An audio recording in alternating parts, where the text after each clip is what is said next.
separate ourselves from Mother England, okay? And of course that was a, we've been paying the price ever since. But anyway,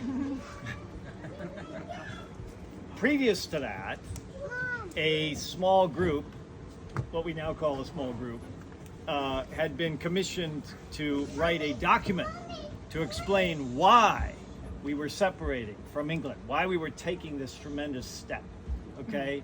And that was, led by Thomas Jefferson and Benjamin Franklin and some other folks. And so they came back with their document, and the document got worked out, and you know how these things go. They made some changes.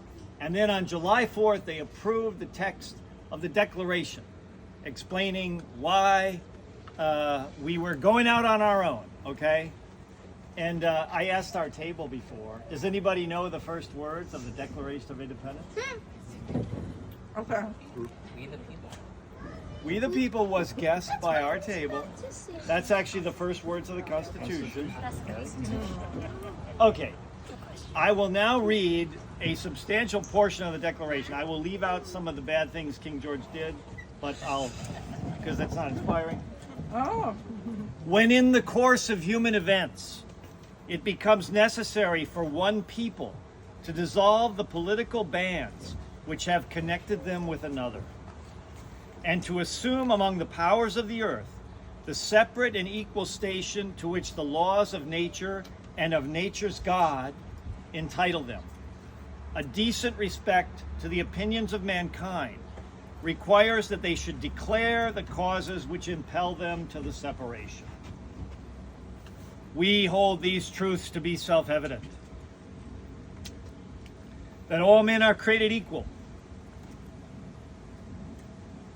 that they are endowed by their Creator with certain unalienable rights, that among these are life, liberty, and the pursuit of happiness, that to secure these rights, governments are instituted among men, deriving their just powers from the consent of the governed, that whenever any form of government becomes destructive of these ends, it is the right of the people to alter or abolish it and to institute new government, laying its foundation on such principles and organizing its powers in such form as to them shall seem most likely to affect their safety and happiness. Prudence indeed will dictate that governments long established should not be changed for light and transient causes, and accordingly all experience hath shown that mankind are more disposed to suffer while evils are sufferable than to right themselves by abolishing the forms to which they are accustomed. But when a long train of abuses and usurpations, pursuing invariably the same object, evinces a design to reduce them under absolute despotism, Speak it. Say it.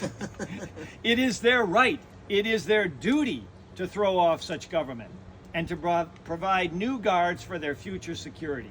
Such has been the patient suffering of these colonies, and such is now the necessity which constrains them to alter their former systems of government. The history of the present King of Great Britain is a history of repeated injuries and usurpations, all having in direct object the establishment of an absolute tyranny over these states. To prove this, let facts be submitted to a candid world. There follows a long litany of things that King George supposedly did, okay? And it goes on and on and on. I won't read them all. But at the very end, it says, in every stage of these oppressions, we have petitioned for redress in the most humble terms. Our repeated petitions have been answered only by repeated injury. A prince whose character is thus marked by every act which may define a tyrant is unfit to be the ruler of a free people. Nor have we been wanting in attentions to our British brethren. We have warned them from time to time of attempts by their legislature to extend an unwarrantable jurisdiction over us.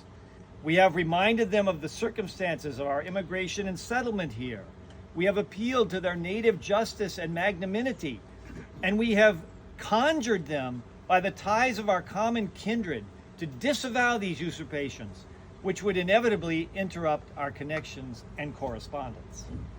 They too have been deaf to the voice of justice and of consanguinity. We must therefore acquiesce in the necessity which denounces our separation and hold them, as we hold the rest of mankind, enemies in war and in peace friends. We therefore, the representatives of the United States of America in General Congress assembled, appealing to the Supreme Judge of the world for the rectitude of our intentions,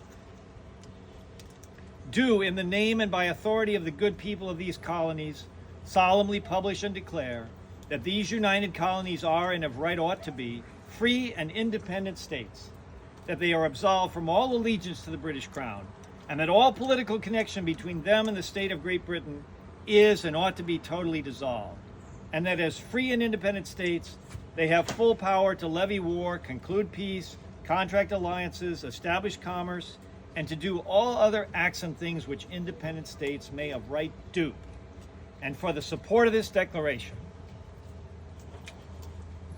with a firm reliance on the protection of divine providence, we mutually pledge to each other our lives, our fortunes, and our sacred honor.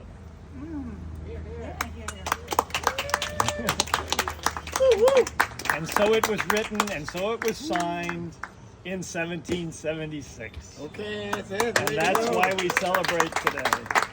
Okay.